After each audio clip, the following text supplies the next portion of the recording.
Bonjour à chacun. Je suis très heureux d'être parmi vous. Je suis né à Lille dans le Nord. Donc quand je remonte un peu plus dans le Nord, même s'il pleut, voilà, je me sens chez moi. Très heureux d'être parmi vous. Que Dieu nous bénisse ensemble. On a chanté des chants, on a parlé de notre amour pour Dieu. Et je me souviens, vous voyez, ici dans cette église, je ne pourrais pas vous dire il y a combien d'années, et on était là, on avait peut-être un culte, on priait, et quelqu'un a dit, voilà, a parlé de son amour pour Dieu comme on l'a fait, et il y a la voix du frère Lancel qui est sortie, je l'ai entendu, qui a dit « par le Saint-Esprit ». Et ça m'a fait du bien, et c'est resté, vous voyez, on entend des fois une petite parole comme ça, courtement, on aime Dieu par le Saint-Esprit. Voilà. Très honnêtement, on n'a pas toujours ce sentiment d'amour dans notre cœur, vous êtes d'accord avec moi? Mais il ne nous a pas été demandé d'aimer Dieu uniquement avec notre cœur, mais aussi avec notre force, avec notre pensée. Amen. Voilà, avec tout notre être, avec notre volonté, on s'attache à lui. C'est un amour qui est plus complet que ça, qui est plus grand que ça. Amen. Je pensais, je ne suis pas sûr que le frère, c'est un frère, mais l'apôtre Paul, quand il est sorti et qu'il était encore avec ses yeux voilés, et que voilà, il a été baptisé dans le Saint-Esprit, je ne suis pas sûr que tout de suite il a eu pour Dieu cet amour, plein de ce sentiment d'amour. Je ne suis pas sûr. Mais il était attaché à ce Jésus qui s'était révélé à lui. Il avait déjà cet amour-là, l'amour de la conviction, l'amour de la pensée. Amen. Voilà, que Dieu nous bénisse ensemble. Alors, je vais commencer par vous expliquer une petite chose. On a fait la colonie de vacances cet été à Mélé, comme d'habitude. C'est difficile de me voir sans entendre parler de Mélé, surtout ici au Tréport, puisqu'il y en a quelques jeunes qui, merci Seigneur, et bon, je vois que Myriam est repartie à l'école du dimanche. Eh bien, voilà, difficile de ne pas parler de Mélé. On a fait cette colonie cet été, et il y a une jeune fille qui ne parle pas avec mon accent à moi, donc je ne sais pas si j'ai un accent, mais qui parle avec l'accent du Midi, de Mende, et qui m'a dit tiens, j'ai un film chrétien qui pourrait vous intéresser. Alors, peut-être elle savait que j'étais journaliste autrefois. C'est Jésus l'enquête. Alors, je ne connaissais pas ce film, et elle m'a donné ce film. Du coup, on l'a regardé avec mon épouse. Vous savez peut-être de quel film il s'agit, puisque je pense que vous en avez parlé il n'y a pas trop longtemps. Et j'ai vu ce film bouleversé par ce témoignage d'un journaliste. Et cette sœur ne savait pas que je viendrais au Tréport et que j'avais été invité un petit peu, disons, dans ce contexte-là en partie. Et donc, je pense que voilà, il fallait que je regarde ce film aussi et que voilà, on partage un petit peu ces expériences que j'ai vécues. Mais ce matin, bon, peut-être j'en parlerai plus cet après-midi, mais ce matin, je vous invite à autre chose. On va lire, si vous voulez bien, dans Actes, chapitre 13. Actes, chapitre 13, on va lire à partir du verset 32 jusqu'à 39. Vous savez que ce film qui est récent finalement, qui repart, disons, dans des années 70, nous parle d'un journaliste qui s'est converti en voulant prouver que Jésus n'était pas ressuscité. Et finalement, il ressort de là démonté, tous les boulons sont desserrés, et il est convaincu qu'effectivement, il ne peut pas prouver que Jésus n'est pas ressuscité, et que même, je dirais, tout prouve que Jésus est ressuscité. Amen. Preuve historique, même de preuves amenées par des personnes qui n'étaient pas converties. Voilà.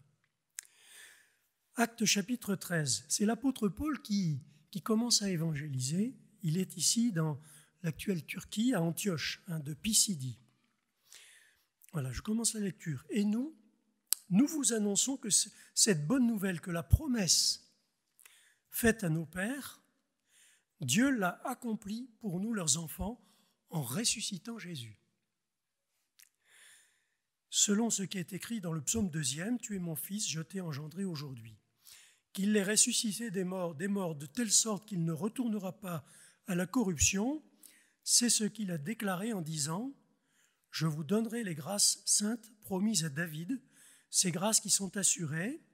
C'est pourquoi il dit encore ailleurs « Tu ne permettras pas que ton sein voie la corruption. » Or David, après avoir en son temps servi au dessein de Dieu, est mort, a été réuni à ses pairs et a vu la corruption. Mais celui que Dieu a ressuscité n'a pas vu la corruption. Sachez donc, comme frères, que c'est par lui que le pardon des péchés vous est annoncé, et que quiconque croit en lui est justifié par lui de toutes les choses dont vous ne pouviez être justifiés par la loi de Moïse. Voilà.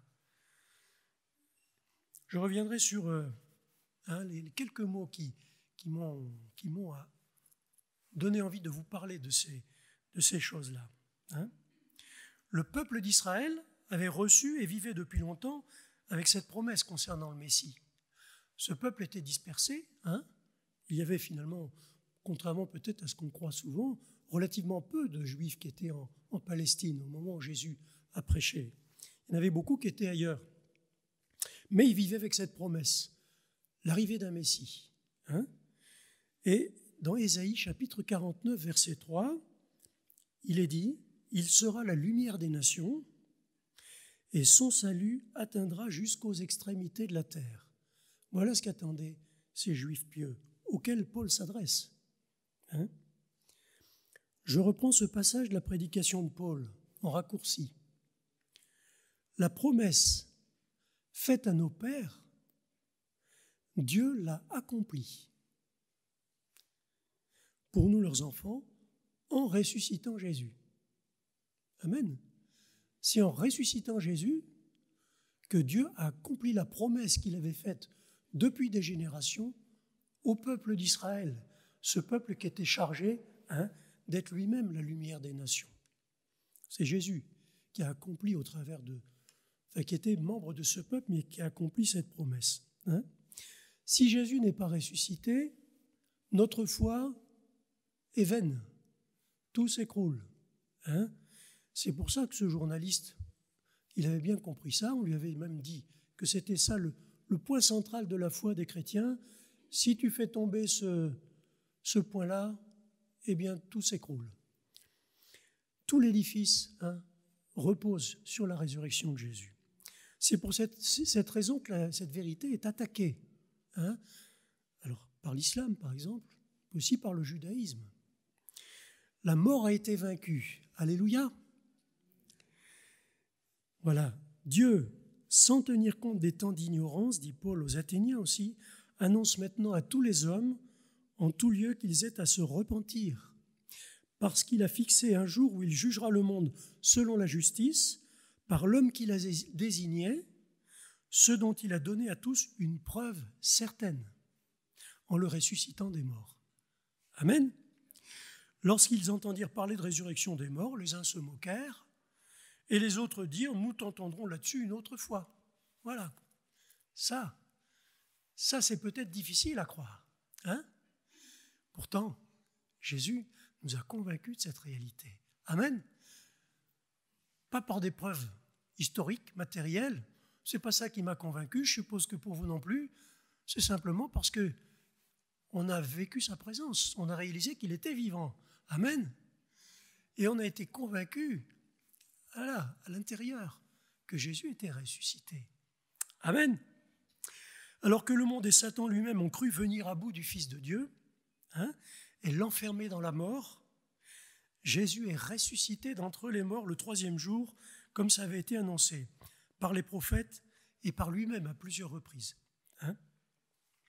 Mais vous pourrez me dire, peut-être si vous êtes là pour la première fois ou une des premières fois, dans mes difficultés, mes souffrances quotidiennes, qu'est-ce que ça m'apporte de savoir que Jésus est ressuscité? C'était il y a 2000 ans, c'était à des milliers de kilomètres d'ici, voilà. Mais Dans l'épître de Paul aux Colossiens, chapitre 2, verset 13, je vous invite, si vous voulez, à le lire avec moi. Épître de Paul aux Colossiens, chapitre 2, verset 13. Vous qui étiez morts par vos offenses et par l'incirconcision de votre chair, il vous a rendus à la vie avec lui. Amen. Ah là, on dirait que les choses se rapprochent. Hein? Il vous a rendus à la vie avec lui, en nous faisant grâce pour toutes nos offenses. Il a effacé l'acte dont les ordonnances nous condamnaient et qui subsistait contre nous, et il l'a détruit. En le clouant à la croix, il a dépouillé les dominations et les autorités, et il les a livrées publiquement en spectacle, en triomphant d'elles par la croix. Voilà. Mais où serait cette victoire si Jésus n'était pas ressuscité? Hein? Les pèlerins d'Emmaüs, ils n'étaient pas dans la victoire. Hein? Ils avaient vu Jésus crucifié, et ça ne leur avait pas apporté cette croix seulement, cette joie qui leur manquait. Ils ont vu avoir besoin de marcher avec Jésus, d'avoir avec eux ce Jésus qui leur a parlé. Et quand ils ont réalisé qu'il était ressuscité, là, leur cœur ne brûlait-il pas au-dedans d'eux? Amen. Voilà, le triomphe de la croix, où Jésus a été fait péché pour nous, c'est qu'il est ensuite ressuscité. Hein? Vous connaissez l'expérience sans doute d'Hudson Taylor, peut-être pas. Hein? Cet homme de Dieu qui a évangélisé la Chine avait une difficulté importante pendant de nombreuses années.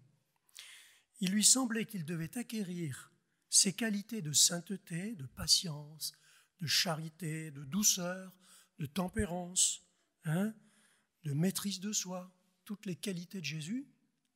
Il devait les acquérir avant de pouvoir évangéliser efficacement ce gigantesque pays qui était la Chine. Voilà. Et il a beaucoup souffert dans ce domaine. Hein? Il se décevait lui-même cruellement dans certaines expériences de sa journée, jusqu'au jour où il y a eu comme un voile qui est tombé de ses yeux. Au travers de l'évangile de Jean, notamment, chapitre 15, le cep et les sarments. Déjà vous êtes purs. Ses yeux se sont arrêtés sur ces paroles à cause de la parole que je vous ai annoncée.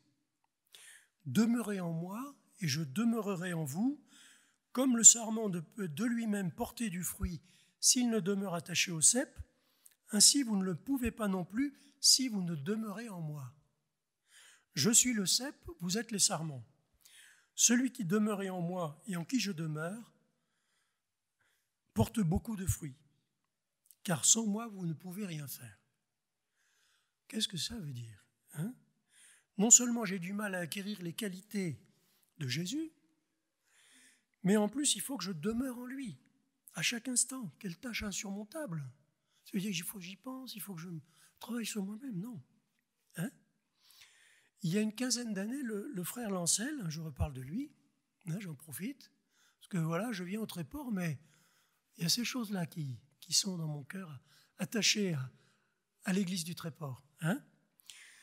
J'étais toujours à Mélé pendant la colonie, le frère Lancel était venu nous visiter. Et je regardais avec lui ce vieux château, où il y a beaucoup à faire. Et je lui disais, vous savez, c'est par la foi. Et il m'a répondu, mais ce n'est pas une mauvaise méthode. Mais ce n'est pas une mauvaise méthode. Ah là, ça m'a fait du bien. J'en reparlais avec lui il y a quelque temps, un mariage qui était à Grand Couronne, et ça lui avait fait sourire. Voilà. En réalité, c'est la seule méthode. C'est la seule bonne méthode. Amen. C'est la seule bonne méthode. Voilà. Je voudrais vous parler d'un obstacle de taille qui est dans la vie de tout chrétien. Et je l'ai rencontré, vous l'avez sans doute rencontré aussi. C'est bon de repasser ces choses dans nos cœurs. Je m'appuie sur ce que je sens plutôt que sur ce que dit Jésus. Je me sens fatigué, je me sens irrité, je me sens embrouillé, voilà. Et parfois même nous chantons « Et je me sens aimé d'un bon et tendre berger ». On le chante, mais ce n'est pas toujours vrai. C'est pas toujours vrai. Hein? Et c'est arrivé que dans nos réunions, eh bien, certaines viennent avec des idées de suicide. Hein? Et quand ils ont ces pensées-là dans le cœur, qu'ils se sentent mal intérieurement, qu'ils se sentent mal, et qu'ils entendent ou qu'ils voient une église où tout le monde va bien, et qu'ils chantent « Je me sens aimé », il est possible que ça les trouble finalement, hein, en se disant « Mais moi, je ne me sens pas aimé ». Il faudrait peut-être mieux chanter « Je me sais aimé ». Amen. Je me sais aimé. Là, on s'appuie sur ce que Dieu dit. Alléluia. On s'appuie sur les paroles de Dieu. Hein. Quelqu'un me disait le sentiment. Hein, on peut le dire en le coupant un petit peu en deux, ce morceau, hein, ce mot-là. Le sentiment. Pas toujours. On peut avoir un sentiment d'amour dans notre cœur et merci Seigneur, on l'a. Hein. Souvent, mais pas toujours. Mais soyons pas ébranlés, soyons pas déstabilisés quand on ne sent pas les choses. Amen. Et restons paisibles et tranquilles. Alléluia. Et bien souvent, je dirais, le sentiment qui n'est pas là à ce moment-là, ben, il va revenir. Alléluia, oui, il va venir. Amen. Parce qu'on s'appuie là, on reprend pied. Des fois, on n'est plus sur le terrain de la foi. Hein. On quitte ce terrain parce qu'on s'appuie sur ce qu'on se ressent, sur ce qu'on ressent, sur ce qu'on voit. Voilà. Et on reprend pied et on se sent bien. Et dans cette paix, dans ce repos, eh bien le Seigneur nous encourage et nous donne sa grâce. Amen. Hudson Taylor, déjà vous êtes purs à cause de la parole que je vous ai annoncée. Voilà. Cette crainte de ne pas toujours être comme il faut, de ne pas être assez bien pour Dieu. Déjà vous êtes purs. Il s'est reposé sur cette parole. Il y a eu ce déclic. Hein. Demeurez en moi, c'est le croire. Alléluia. Et c'est de rester dans cette foi paisible. Hein. Je reviens à la parole de Paul. La promesse faite à nos pères, Dieu l'a accomplie pour nous, leurs enfants, en ressuscitant Jésus. C'est fait. Amen. C'est une vie de résurrection qui nous a été donnée. Et cette vie, hein, comme on l'a lu dans ces versets, c'est la vie qui coule du cep. Vous êtes d'accord avec moi que nous, le cep, on n'est pas le cep. On est des sarments. Amen. Et on est greffé sur ce cep. Alléluia. Si on s'appuie sur ce qu'on a entendu, sur la parole de Dieu, le sarment, il est bien attaché au cep. Amen. Et là, cette vie va couler. Alléluia. Grand merci Seigneur. Hein. Merci Seigneur. Voilà, je le dis autrement. La vie qui coule du cep dans les sarments et qui produit le fruit, hein, c'est la vie de Jésus ressuscité. C'est la vie d'un sauveur ressuscité. Alléluia. C'est cette vie éternelle qui coule dans le cep. Alléluia. Amen. Et cette vie peut couler en nous. Oh là là, en nous. Vous savez, ce matin, je ne me sens pas forcément très à l'aise, très en forme. Mais qu'est-ce que ça a comme importance? Amen. On vient, on sent pas, peu importe. On a un Dieu éternel. On a un Dieu vivant, on a une parole éternelle qui nous a été donnée et qui nous est assurée par les meilleures promesses. Amen. Alors réjouissons-nous ensemble de ça, hein, et on pourra progresser. Voilà, ça c'est le repos, hein, qui nous permet d'être très actifs. Alléluia. Je vous parle d'un autre chrétien, hein, c'est Watchman Nee. Voilà, un chrétien chinois du 19e siècle, ou du 20e siècle, début 19e, plutôt 20e. Il expliquait cette même chose comme ceci. Dans son livre « La vie chrétienne normale », je vous lis ce passage. « Vivre dans l'esprit, cela signifie que je me confie au Saint-Esprit pour qu'il accomplisse en moi ce que je ne puis pas faire moi-même. Cette vie est complètement différente de celle que je vivrais naturellement par moi-même. Chaque fois que je suis en face d'une nouvelle exigence du Seigneur, je regarde à lui pour qu'il accomplisse ce qu'il attend de moi. Je n'ai pas à essayer, mais à me confier. Amen. Je n'ai pas à lutter, mais à me reposer en lui. Si j'ai un caractère irritable, des pensées impures, une langue trop vive ou un esprit critique, je ne chercherai pas à me transformer par un effort de volonté, mais je me considérerai comme mort en Christ à l'égard de toutes ces choses, et je regarderai à l'esprit pour qu'il produise en moi la pureté, l'humilité ou la douceur dont j'ai besoin. C'est là ce que signifie cette parole, et là, Watchmani nous rapporte à quelques siècles en arrière, demeurez tranquille et contemplez la délivrance que l'Éternel va vous accorder. C'est ce que Moïse était en train de dire à tout le peuple d'Israël, qui avait des Égyptiens qui arrivaient par derrière, et pour s'échapper devant, il avait la mer. Voilà, situation dans laquelle on se retrouve parfois, au pied d'un mur et dans des situations où nous, on ne voit pas l'issue. On ne voit pas la solution. Alors j'ai mon écran qui me joue un tour. Voilà, cette parole de Moïse. Et je pourrais ajouter à ce verset la suite, dans verset 14, dans Moïse, Exode 14, verset 14, « L'Éternel combattra pour vous, et vous gardez le silence. » Dans tous ces passages-là, dans tous ces témoignages de vie, Hudson Taylor, Watchmani, Moïse, eh bien, c'est la même expérience. Ce n'est plus moi qui vis, disait Paul, c'est Christ qui vit en moi. Et tout à l'heure, je pensais à ce cantique qui dit que notre vie est dans sa main, mais en même temps, c'est sa vie qui est dans la nôtre.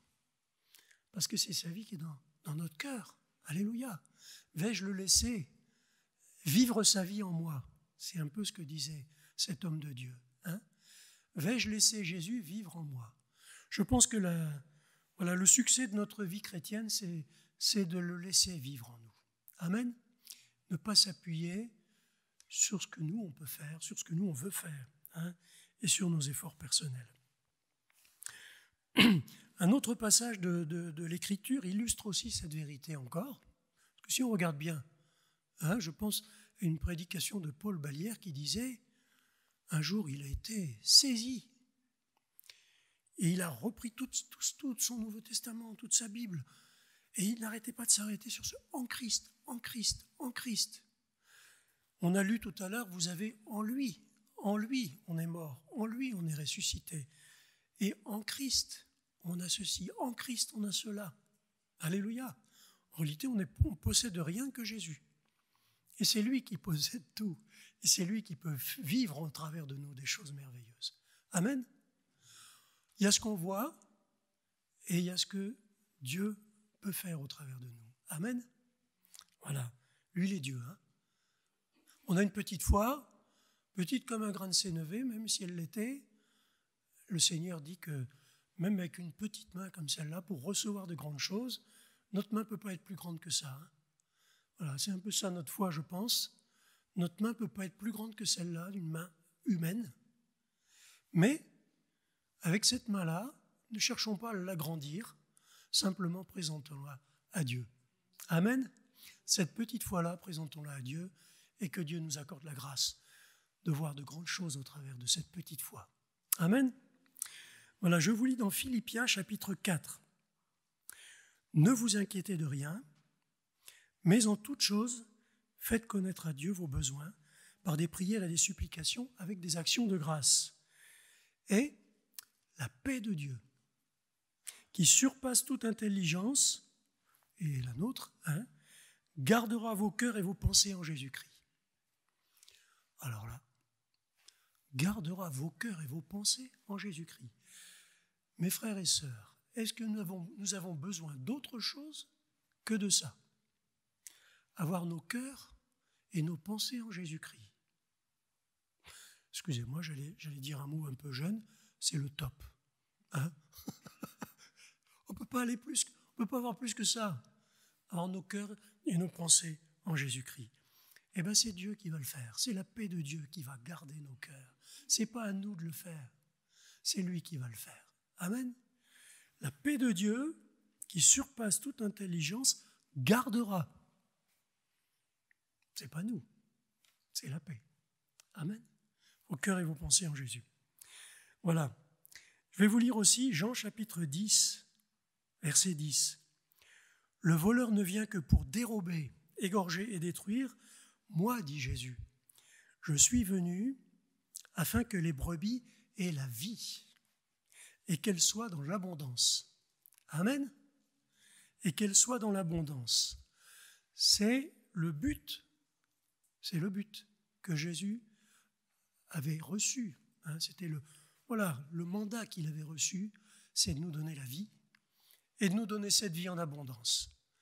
Et cette vie, eh bien, il nous l'a donnée, à nous simplement de nous reposer sur ses paroles, de nous reposer tranquillement, paisiblement sur ses paroles et de nous confier en lui. Voilà. Merci Seigneur de nous avoir donné ces choses, d'avoir permis que des hommes l'expérimentent devant nous aussi, d'avoir permis que nous puissions vivre cette expérience, de réaliser qu'en réalité c'est quand on avait arrêté tous nos efforts.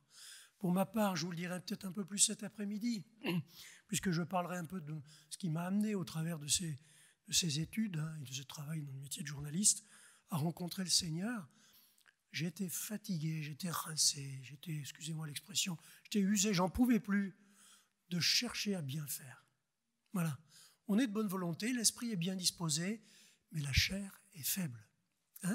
Et notre chair, comme pour Hudson Taylor, aboutit toujours à des échecs. Si c'est par la chair qu'on le fait, on va se fatiguer.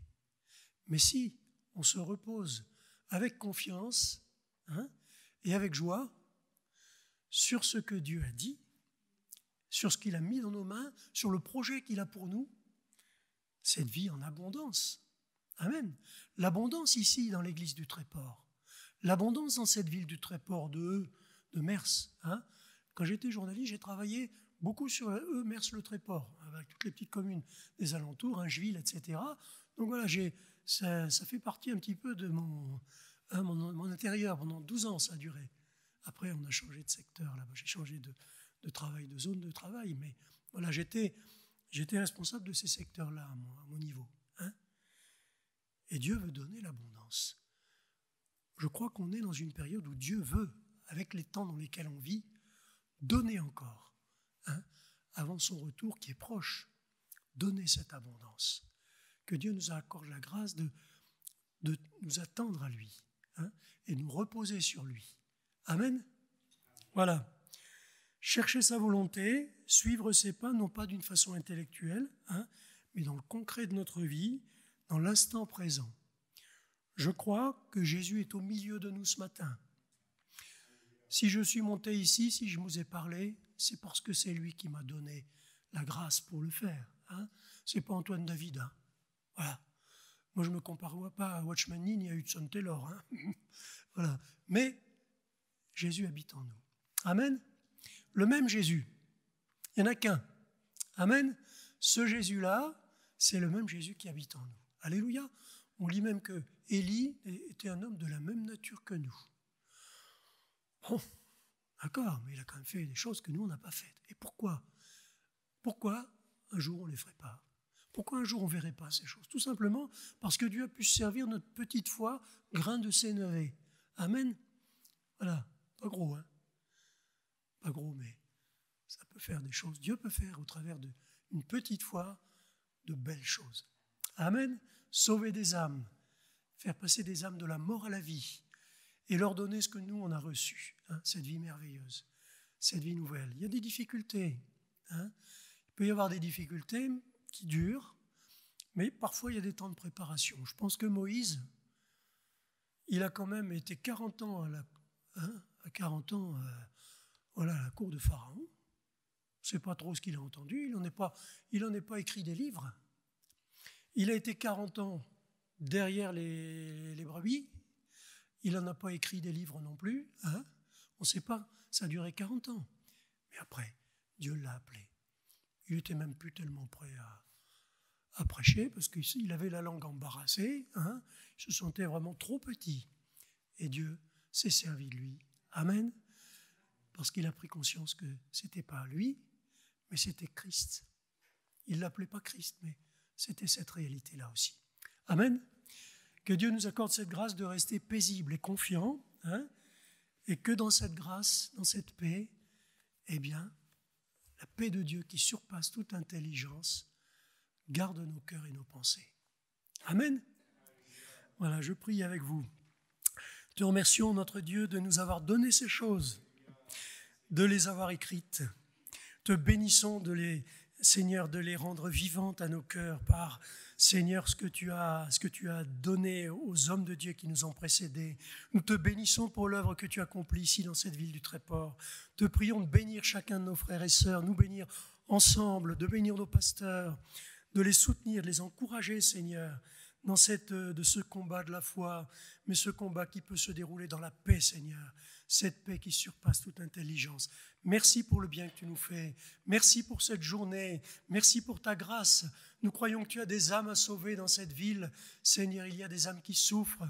Il y a des âmes qui sont en difficulté, peut-être des jeunes qui ont besoin de ta grâce. Te prions d'aller vers eux. Te prions de conduire nos frères et sœurs vers eux, de leur faire du bien et de donner un développement, Seigneur, à ton œuvre, que ta parole puisse être abondante. Comme tu nous le dis, cette vie en abondance, Seigneur. Nous savons que tu n'as pas changé et nous voulons être tranquilles et confiants et te bénir pour tout ce que tu feras dans le beau nom de Jésus. Amen. Amen.